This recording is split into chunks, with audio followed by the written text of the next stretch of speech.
I'm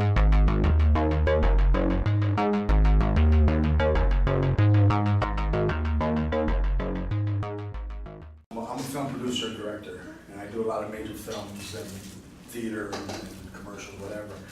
Starting from when I was your age. Let me see what your interests are. Who are you all interested in theater, filmmaking, or acting and directing, writing? I want to be a director. Good.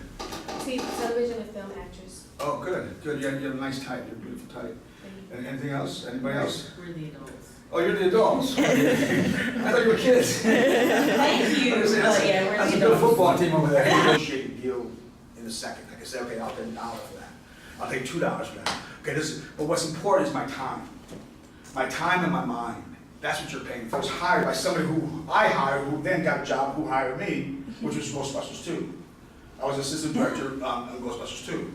And that with Bill Murray and we did second unit, which is, I don't know if you ever saw it, there's that opening scene where the baby carriage is running through traffic, you know, through on the streets of New York. That's what we were doing. We were shooting that stuff, all the special effects. And that's how I got up, as that, from that. And then when I got to that level, I realized how much I really didn't know.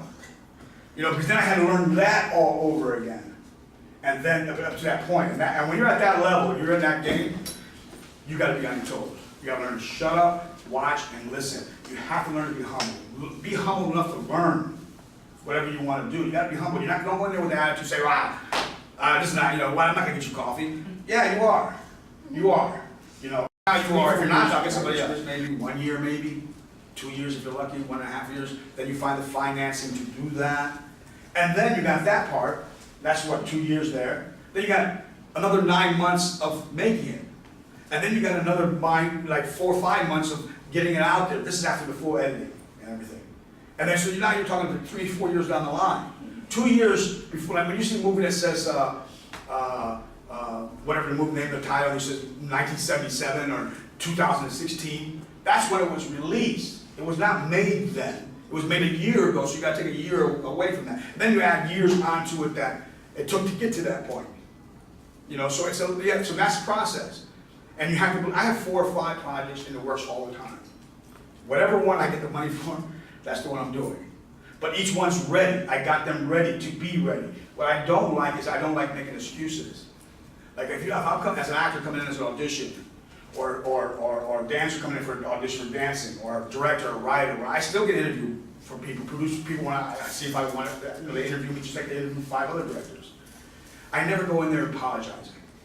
I'll read the script, I'll understand the script. In that stage of the game, I'll give them a little bit, a taste. I won't give them my whole idea because if they don't hire me, I don't want them to take it, right? So, but at the same time, I don't want to walk out of there apologizing, saying like, oh, I know I'm really not right for this role, but it says in the script he's 6 foot tall, but I'm only 5.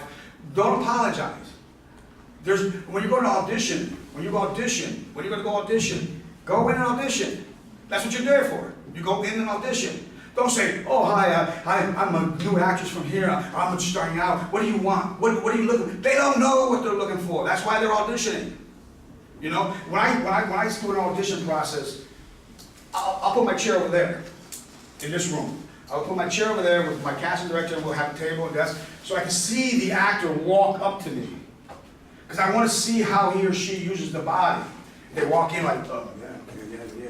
Or they walk in like this, or hey, how you doing? You know, it's like, okay, all right, back up a little bit. You know, it's like, and they always say, what do you want?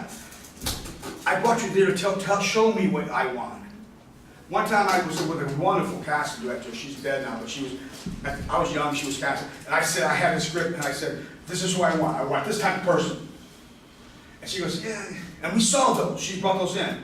And I'm going like, nah. And she goes, Frank, listen. I wanted this, like a brown haired, whatever. That's the way it was described, okay? And she goes, Frank, let me just show you something. I have this wonderful actress. She's not that. She's red hair. She's a little bit of this. She's a little bit of that. And I said, all right. And she blew me away. She blew me away. I went, oh my God. That's how, I didn't know what I wanted. That shows me I did not know what I wanted, because until I see it. What actors and dancers do, what they do when they come in, they help us understand. When they read it, sometimes when they're really good and they interpret it that way, they come in and they do it, they go, bah, bah, bah, they deliver a line a certain way, You as a writer going, wow, that's better than what I wrote it for. I thought I wrote it for this, but they did it that way. Let's go that way. That's your job. Don't ever go in and apologize. I'm sorry for being here. You know, I'm afraid to be here. You're there to be there. If I say I'm looking for auditions, I'm looking for dancers with a red shirt and jeans, come in with a red shirt and jeans. Okay? Come in like that. Say, hey, I'm here. You want to start? And most of the times you'll either end up, in the first stage, you'll end up reading with the casting director. Then they have callbacks, they bring you back to read with the other actor. Because then let's say I had you and then you. And I said, you know what? She's the star. Now I got to put her in here. I got to see how I got to fit her to her. On camera, that may not mix. Camera has its own language. It has its own chemistry. You know what I mean? It has its own voice. I go, oh man, the chemistry's bad on this, boy or girl. You know, usually you see it in couples when you do screen testing. And then you say, okay, I'm sorry, she's a star. I got to keep her. I got to go to him now or her and say, let's bring her in. You always have 4 or 5 choices. What happens if I say, I want you? And then you say, well, I'm booked for 5 weeks. I said, no, I'm shooting now. Then I got to go to her or her. I said, okay, I'm sorry. And then I go to my second choices. You always hear about stars making, actors making it because somebody else turned down the role. You know, it's just like, it happens all the time. When Brad Pitt says, oh, I'm not ready for this, and all of a sudden you got Christian Bale in there doing it. You know, or whoever. You know, so when you go to audition, you just get in there and you say, here, read. There's a good book out there if you guys want, especially for you writers and stuff like that. And I swear by this book. This is what I use. I still use it to this day whenever I say write. I use it as a template nowadays. It's called The Writer's Journey. And it's good for actors, directors, producers, any dancers. It's good for anybody in our business because what it is. And I didn't realize that Scorsese, Spielberg, all them, George Lucas, Star Wars, all them was based on this book, the structure of storytelling. It's about the storytelling. But what it helps you do is it breaks it down to mythological characters. Like, you always see this. The hero of the movie gets called to a journey. And that person says, nah, I can't do it, no way. They go back and they go get fear in the ordinary world, right? And then all of a sudden that person accepts the journey. And then they go on that journey. And then they meet this guy who's a good guy, he's an ally. And then they meet that guy who's a bad guy. And then you have a mentor who's teaching, like Obi Kenobi, he's the teacher, he's the mentor. It breaks it all down, a shapeshifter, someone, I'll tell you one thing, then I'll tell him, oh, no, I'm a shapeshifter, I'm shifting. So that tells you, it's the artist, it was by Joseph Campbell, who was a modern day philosopher, and he wrote this whole thing. And Lord of the Rings, if you ever saw that, Tolstoy created this whole storytelling, art of storytelling, the backbone of storytelling. It's the same thing. And what's good for actors is like when you're doing a role, or you understand this, you know, you look at this character, you go, I don't understand this character. Okay, what does he do? Oh, this character's a shapeshifter. He's telling her this, but he's telling her something else. He's shifting to somewhere else. Or this is the mentor. I'm teaching you something. Or I'm the bad guy. I'm the hero. It breaks it down to those type of characters. So I'm the gatekeeper. Which, oh, you can't go in there. You can't go in there because you don't have the money to get in there. You know, that kind of stuff. So the gatekeeper. So it breaks you down so that you have an understanding of the state of mind of who this character is. You go, oh, and what role you're playing in that story. That's what's important to learn. Is what role you're playing in that story. And then you go, oh my God, I'm the mentor. I'm actually teaching her. So then when you go on audition or you perform it, then you have some idea of what you're supposed to execute. So it's a really good book called The Writer's Journey. But it's more of that, it's about the art of storytelling.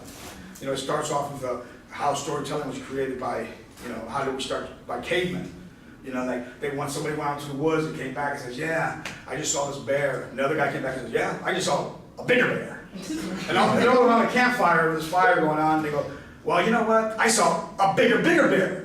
And then storytellers, they come, and then on the whole thing about going out in the world, and we're in here grabbing fruits and cranberries or whatever, and they're out there hunting, and they come back and tell us all these stories. More of them were like, they're lies, but it was like, and that's how storytelling created, but it was the excitement of bear, bigger bear, bigger bear. That kind of thing. So that's what it's the art of storytelling. That's very, very important. Whether you're dancing, same thing with dancing. If you're dancing in a moment, and then you look at it and you say, wow, I'm actually teaching this person within this dance story.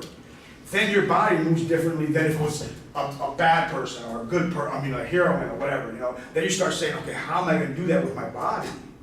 How am I going to teach her with my body? And what is it that I am teaching her? That kind of a thing. That's how you express it. So it really helps you out with writing, by the way. It's writing a journal.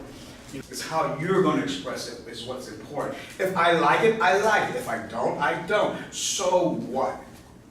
That's what makes you unique, that's what makes you different in your next performance. Let's say you're doing another sermon. You're not gonna repeat the same one. So you look at what you're telling at that time and you tell that story. It's all about storytelling. How am I gonna execute it? How am I gonna deliver it? And how am I gonna communicate it to her? Or her. I'd rather have someone who's really good, who's gonna put the time into it, and really give me what I need. And the best advice I ever got was when that teacher from my directing school said, go understand and learn acting. Understand what they do. Go through that process. I took 2 years of my life, oh man, I gotta go back to school, and I learned it. To this day, it's one of the best things that made me whole. Now I know how to communicate with actors. Now I know I'm not afraid of actors. I'm not afraid of, I know what to do because I had to get up there and do it. Not that I was good, but I had it because of school, I had to get up and do it. So my advice is to make it a whole.